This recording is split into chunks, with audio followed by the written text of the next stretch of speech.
Quarta, 31 de julho. Rejeição e aceitação. Ouça Marcos 6, 1 a 6. Tendo saído dali, Jesus foi para sua terra, e os seus discípulos o acompanharam. Chegando o sábado, começou a ensinar na sinagoga, e muitos, ouvindo-o, se maravilhavam, dizendo: De onde lhe vem tudo isso? Que sabedoria é esta que lhe foi dada? E como se fazem tais maravilhas por suas mãos? Não é este o carpinteiro, o filho de Maria, irmão de Tiago, José, Judas e Simão? As suas irmãs não vivem aqui entre nós? E escandalizavam-se por causa dele. Jesus, porém, lhes disse: Nenhum profeta é desprezado, a não ser na sua terra, entre os seus parentes e na sua casa. Não pôde fazer ali nenhum milagre, a não ser curar uns poucos doentes, impondo-lhes as mãos, e admirava-se da incredulidade deles. Jesus percorria as aldeias vizinhas, ensinando. Pergunta 6. Por que as pessoas da cidade de Jesus o rejeitaram? Normalmente, quando alguém que veio de uma cidade pequena se torna popular, os habitantes do lugar ficam muito contentes. Mas não foi o que ocorreu com os de Nazaré. Eles ficaram ofendidos e surpresos com o sucesso de Jesus como mestre e operador de milagres. A transformação de carpinteiro em mestre parecia difícil de aceitar. Pode ter havido alguma hostilidade, porque ele fez a maioria de seus milagres em Cafarnaum. E Jesus já havia tido um desentendimento com sua família. Ouça Marcos 6, 7 a 30. Chamou os 12 e passou a enviá-los de 2 em 2, dando-lhes autoridade sobre os espíritos imundos.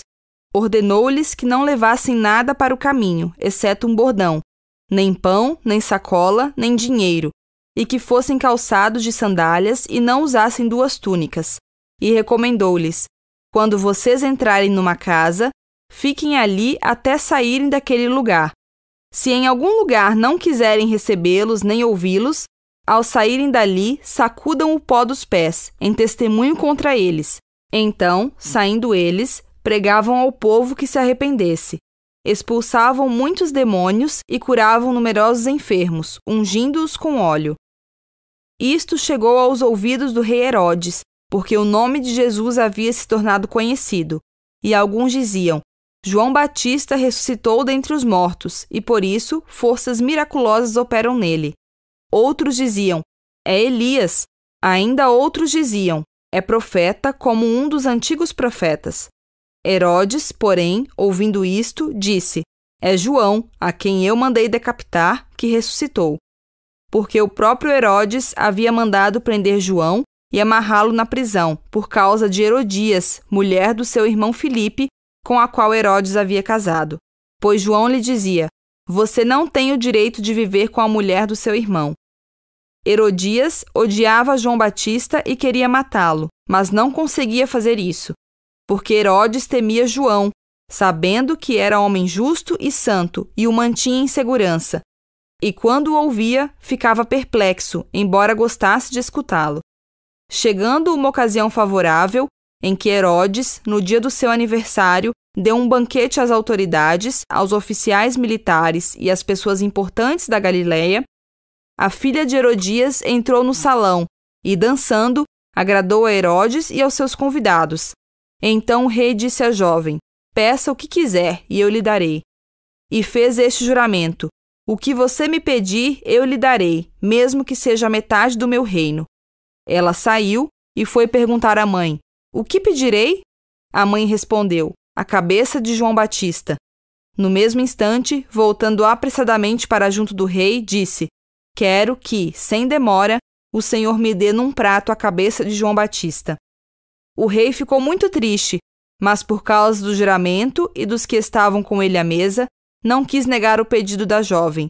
E enviando logo o executor, mandou que lhe trouxessem a cabeça de João.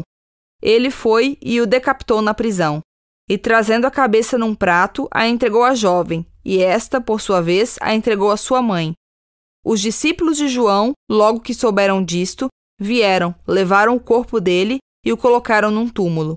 Os apóstolos voltaram à presença de Jesus e lhe relataram tudo o que tinham feito e ensinado. Pergunta 7. como a missão dos 12 apóstolos estava em contraste com a decapitação de João Batista? Essa é a terceira história em formato de sanduíche em Marcos. A missão dos apóstolos de pregar em todos os lugares está em contraste com a prisão e morte de João Batista. Os discípulos deviam viajar com pouca bagagem e depender de pessoas para o seu sustento. Essa estratégia tornava os missionários dependentes das pessoas a quem serviam, o que os ligava àqueles que precisavam de sua mensagem. João Batista, porém, não tinha esse vínculo com Herodes e sua família. Sua morte ocorreu de forma chocante, pois a conspiradora Herodias se aproveitou da ambivalência e da luxúria de Herodes. A filha de Herodias acrescentou ao plano escandaloso o pedido grotesco de que a cabeça de João fosse entregue em um prato. O silenciamento de João ocorreu ao mesmo tempo em que os apóstolos pregavam o arrependimento, assim como o Batista havia feito. A morte de João prenuncia a de Jesus. João foi morto e sepultado, e é dito que teria ressuscitado, como aconteceria com Jesus. Essas histórias paralelas apontam para uma crise que seria enfrentada por Jesus e seus seguidores. Você já foi rejeitado ou passou por uma crise difícil de entender? O que aprendeu com essa experiência que possa ajudá-lo na próxima vez que algo semelhante acontecer?